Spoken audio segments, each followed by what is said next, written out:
애청자 여러분 안녕하십니까? 오늘은 스가랴서 강해 7번째 시간입니다. 스가랴서 1장 10절로 17절까지 말씀을 봉독해 드립니다. 또 도금양 나무들 사이에 선 그 사람이 대답하여 말하기를 이들은 땅에 두루 다니라고 주께서 보내신 자들이니라 하니 그들이 도금양 나무들 사이에 선 주의 천사에게 대답하여 말하기를 우리가 땅을 두루 다녀보니 보소서 온 땅이 조용하며 평안하더이다 하더라. 그때 주의 천사가 대답하여 말하기를 오 만군의 주여 그들에 대하여 진노를 가지신 지 70년이 되었는데 언제까지 주께서는 예루살렘과 유다의 성읍들에 자비를 베풀지 아니하시려나이까 하니 주께서 나와 말하는 천사에게 선한 말씀과 위로의 말씀으로 대답하시더라. 그러므로 나와 이야기하는 천사가 내게 말하기를 너는 부르짖어 말하기를 만군의 주가 이같이 말하노라. 내가 예루살렘을 위하여 또 시온을 위하여 큰 질투로 질투하노라. 또 내가 편안히 있는 이방을 심히 불쾌히 여기노니 이는 내가 조금만 불쾌히 여겼더니 그들이 고난을 가중시켰음이라. 그러므로 주가 이같이 말하노라. 내가 자비와 더불어 예루살렘으로 돌아왔으니 내 집이 그 안에 건축될 것이요 예루살렘 위에 한 줄이 그어지리라. 만군의 주가 말하노라 하라. 너는 더 부르짖어 말하기를 만군의 주가 이같이 말하노니 내 성읍들이 번영하여 널리 퍼져나갈 것이며 주께서 다시 시온을 이루하시고 예루살렘을 택하시리라 하라 하고 하더라. 아멘. 할렐루야. 전국에서 해외에서 이 방송을 구독해 주시는 예청자 여러분, 오늘도 주님의 은혜의 날입니다. 오늘 하나님께서 허락하신 스가랴서를 중심해서 말씀을 선포할 때 하나님의 크신 은혜와 성령님의 도우심이 함께 하시기를 우리 주 예수 그리스도 이름으로 축원합니다. 오늘도 스가랴서 1장 10절로 17절 말씀을 중심으로 7번째 주제가 선한 위로의 말씀으로 대답하신 하나님에 대해서 말씀을 상고하면서 부제로는 다시 시온을 이루하시고 예루살렘을 택하시리라 하신 하나님에 대하여서 말씀을 선포하면서 은혜를 나누기를 원합니다. 아멘. 자, 지난 시간에 이어 말씀을 전하기에 잘 이해를 하면서 말씀을 들어주시기를 바랍니다. 자, 여기 붉은 말들, 그리고 얼룩말들, 또 흰 말들이 있습니다. 이걸 거느렸다고 했는데 이것은 우리 성도들을 보호하시는 전능하신 하나님이심을 말씀해 줍니다. 그러니까 그리고 우리 하나님은 말씀하십니다. 이는 계시의 말씀하신 하나님이십니다. 이렇게 도금양 나무들 사이에 서신 분이 바로 예수 그리스도지요. 도금양 나무들 사이에 서신 예수 그리스도를 우리 모두가 환상 가운데서 보아야 한다는 말씀이 되겠습니다. 예. 이것은 이스라엘에게 놀라운 그 위로의 소망이요, 위로와 소망이고 또 사랑을 나타내시는 인자 예수님으로 붉은 말을 타신 예수님이 어디에 계시네요. 자, 붉은 말을 타고 골짜기 아래 도금양나무들 사이에 서 계심을 말합니다. 이것은 문자적으로 말하면 이스라엘의 키드론 골짜기로 보는 거죠. 그런데 우리 인생들이 가는 길에는 골짜기가 왜 이렇게 많은가? 사망의 골짜기, 악월 골짜기, 또 흑암의 골짜기, 바로 음침한 골짜기 등 참으로 골짜기가 우리 가는 길에 많습니다. 실패의 골짜기. 즉 인생을 살아가면서 때로는 실패와 좌절로 인해 가지고 사망의 골짜기, 악월 골짜기, 음침한 골짜기, 아픔의 늪에서 허우적거리고 있을 때가 많습니다. 여기서 보여주고 있는 피는 바로 도금양나무를 통하여 보여준 거예요. 또한 이스라엘을 무화과나무로 상징했습니다. 하지만 도금양나무는 이스라엘 백성을 상징하는 그런 나무로 보여주고 있죠. 그곳에 우리 예수님이 나타나신 것을 중보자의 위치로 나타나신 겁니다. 이것이 환상 중에 첫째 환상입니다. 8대 이상 가운데 첫 번째는 도금양나무들 사이에 서 계신 예수 그리스도로부터 시작되었다라는 말씀입니다. 여기 첫 번째 환상을 스가랴 선지가 보고 오 내 주여 이들은 무엇이니까 하고 물었습니다. 그때 천사가 말하기를 이들이 무엇인지 내가 네게 보여주리라 그랬습니다. 그래서 10절 말씀에 뭐라고 했을까요? 또 도금양나무들 사이에 선 그 사람이 누구죠? 우리 예수님을 가리킵니다. 그 사람이 대답하여 말하기를 이들은 땅에 두루 다니라고 주께서 보내신 자들이니라 그렇게 말씀합니다. 여기 도금양나무들 사이에 서 계신 우리 예수님 그리스도를 가리키고 있죠. 11절에 봅니다. 그들이 도금양나무들 사이에 선 주의 천사에게 대답하여 말하기를 우리가 땅을 두루 다녀보니 보소서 온 땅이 조용하고 평안하도이다 라고 합니다.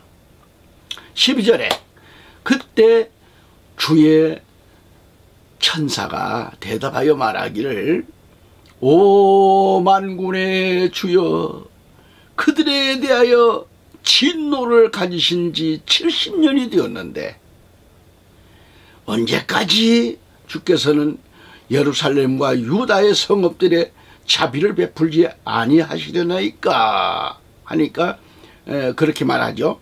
특히 만군의 주 여호와 하나님이 그들에게 노하신 지 70년이 되었던 거죠. 그래서 그들은 BC 606년에 포로가 되어 끌려간 지 70년이 되었으니까 BC 536년이 되는 겁니다. 그래서 다시 말하면 바빌론으로 포로가 돼서 끌려간 것이 70년의 기한이 지금 다 되었다라는 것이죠. 그래서 그들에게 진노를 가지신 지 70년이 되었다고 말합니다. 포로가 된 지 70년의 그 기한이 차서 이제 진노를 거두시고 그들을 긍휼히 여기시사 다시 예루살렘으로 돌아오게 한다고 하는 그 선한 말씀, 위로의 말씀으로 대답하신 겁니다. 선한 위로의 말씀은 바빌론의 포로가 돼서 지금 끌려간 지 70년의 형을 마치고 돌아올 때에 하나님께서 그 백성들에게 자비를 베풀어 주셨다고 하는 그런 엄청난 그 위로의 말씀이라 하겠습니다. 14절 말씀에 들어가 봅니다. 그러므로 나와 이야기하는 천사가 내게 말하기를 너는 부르짖어 말하기를 만군의 주가 이같이 말하노라 내가 예루살렘을 위하여 또 시온을 위하여 질투하노라 그랬습니다. 하나님은 질투의 하나님이시죠. 너무도 예루살렘과 시온을 사랑하시기 때문에 바빌론에 빼앗긴 것을 하나님은 원치 않으셨습니다. 우상의 영감을 빼앗기는 것을 하나님은 원치 않으셨습니다. 그래서 우리 하나님은 크게 질투하시는 하나님으로 표현하는 거죠. 15절에 또 내가 평안히 있는 이방을 심히 불쾌히 여겼더니 그들이 고난을 가중시켰음이라고 했습니다. 여기서 평안히 있는 이방인은 이스라엘 백성들에게 심히 고통을 주었던 그 시대 강국을 가리키는 거죠. 4대 강국입니다. 하나님은 그들을 진노시키겠다는 말씀이죠. 그러나 그들은 고난을 가중시켰다고 그랬어요. 힘을 내어 고난을 더 가중시켰다라는 겁니다.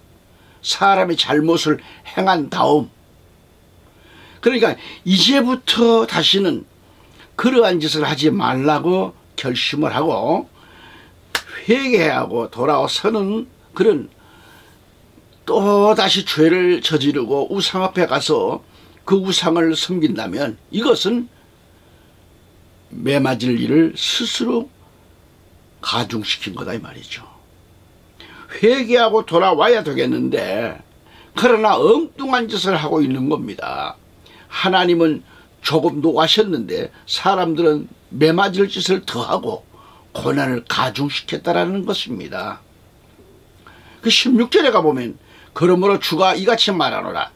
내가 자비와 더불어 예루살렘으로 돌아왔으니 내 집이 그 안에 건축될 것이요 예루살렘 위에 한 줄이 그어지리라. 만군의 주가 말하노라 이렇게 말씀하셨습니다. 여기서 성전이 건축되는데 한 줄이 예루살렘 위에 그어진다고 그랬어요. 한 줄. 그러니까 하나님의 성전을 지금 짓기 위하여 먹줄이 그어지고 기초공사가 지금 시작되었다는 말씀이죠. 그러니까 하나님의 무서운 진노로 인하여 솔로몬 성전이 몽땅 불타버린 겁니다. 그러나 이제 다시 돌아와서 스룹바벨 성전을 짓기 위해서 청량줄이 그어진 것은 소망이 아닐 수 없다 이 말이죠. 이것은 하나님께서 긍휼히 여기셔서 그렇게 된 겁니다. 그러므로 다시는 매를 맞아서는 안 된다는 것이고요.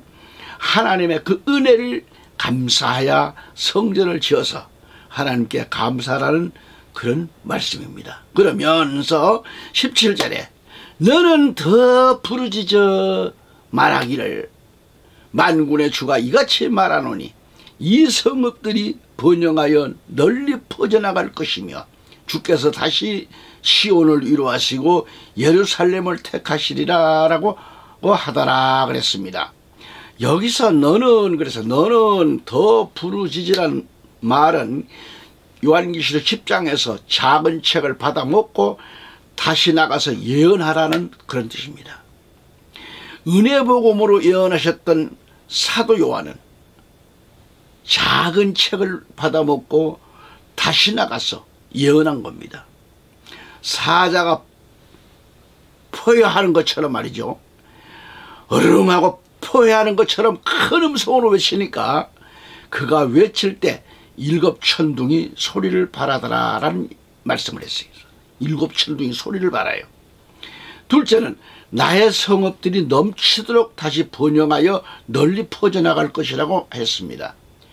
그전에는 솔로몬의 성전을 짓고 하나님의 많은 복을 받았어요. 그러나 후에 우상을 숭배함으로 그래서 바벨론으로 포로가 되고 끌려간 거죠. 그러나 이제 70년 만에 돌아와서 성전을 다시 건축함으로 번영이 온다는 말씀입니다. 풍부하여진다는 얘기죠. 풍부하여진다. 청자 여러분, 하나님은 인간이 죄를 짓고 회개하지 아니하는 자들에게는 진노하시는 하나님으로 오시는 겁니다. 그러나 죄를 회개하고 돌아서면 더 좋은 것으로 언제나 풍성하게 번영을 누리게 보장하십니다. 매를 들어 때리면 그 자식이 더 가까워지는 것처럼 하나님께 매를 맞는 백성들은 하나님을 더 가까이 하게 되는 거죠. 그래서 다시 번영케 해 주시겠다는 약속의 말씀입니다. 그러므로 다시 외치라는 거예요. 외치라. 그리고 그 시온을 다시 위로하시겠다는 그런 말씀입니다. 그러니까 지난번 위로회 하나님이 위로하는 그런 정도가 아닙니다. 이번에는 매 맞은 다음에 돌아왔을 때 다시 위로해 주시는 거예요. 예언의 말씀을 듣고 다시 은혜를 받고 다시 그 말씀을 통해서 더 위로를 받는 겁니다. 그리고 예루살렘을 선택한다는 거죠. 예루살렘을 한다고 하는 것은, 이 말은 예루살렘 백성들을 한 번 선택하는 것, 그 선택이 취소된다는 말은 아니죠. 하나님과의 맺은 언약은요, 영원히 불변하십니다. 영원 불변이에요. 그렇지만 그 백성들이 우상을 섬기고 바벨론으로 끌려갔을 때는 그 일로 하나님은 버리신 것이 아니십니다.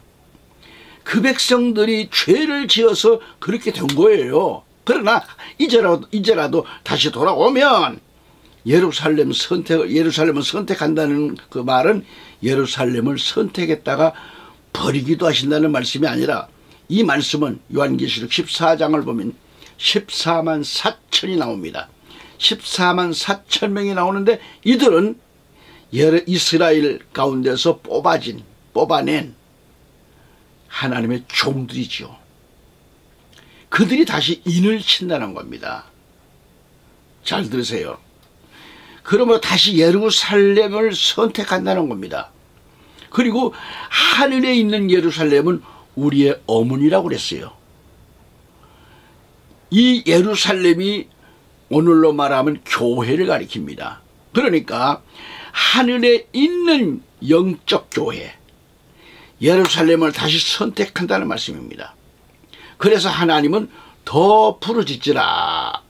내 성읍들이 번영하여 널리 퍼져나갈 것이라고 했습니다. 그래서 주께서 다시 시온을 위로하실 것을 말씀합니다. 예루살렘을 택하시리라고 말씀하셨습니다. 우리는 지금까지 낡은 습관, 이 습관과 같은 그런 신앙생활을 버리고 다시 신앙생활을 바로 해야 합니다. 다시 시작한다는 겁니다.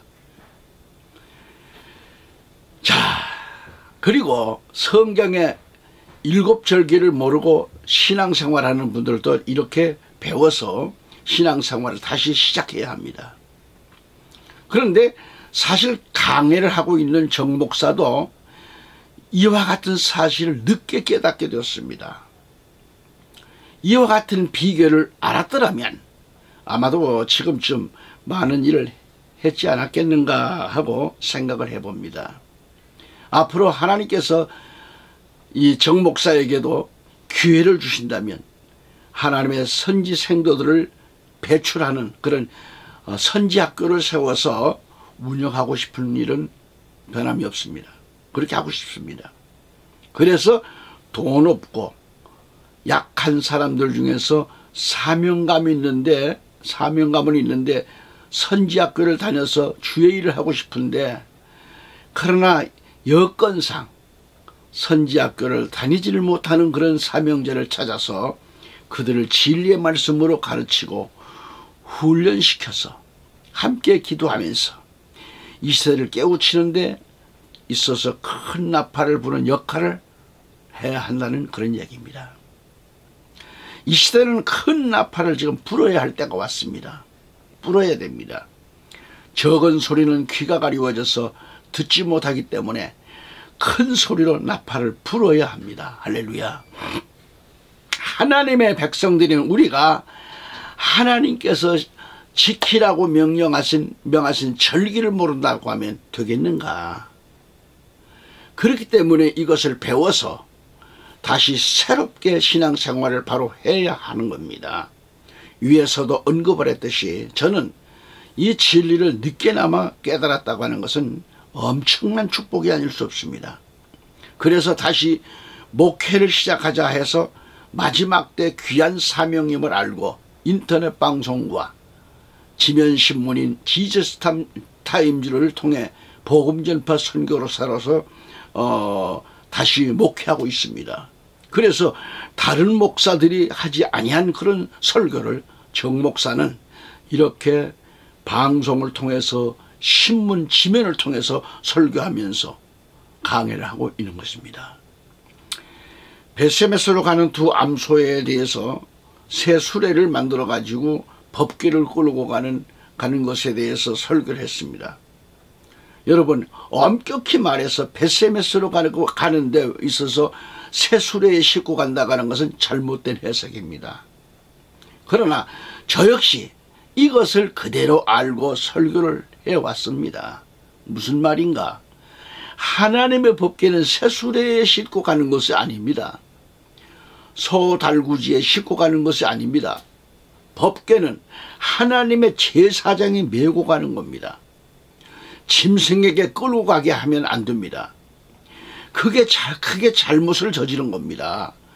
그래서 제사장이 메고 가는 거죠. 기름 부음 받은 제사장이 어깨에 메고 가는 겁니다.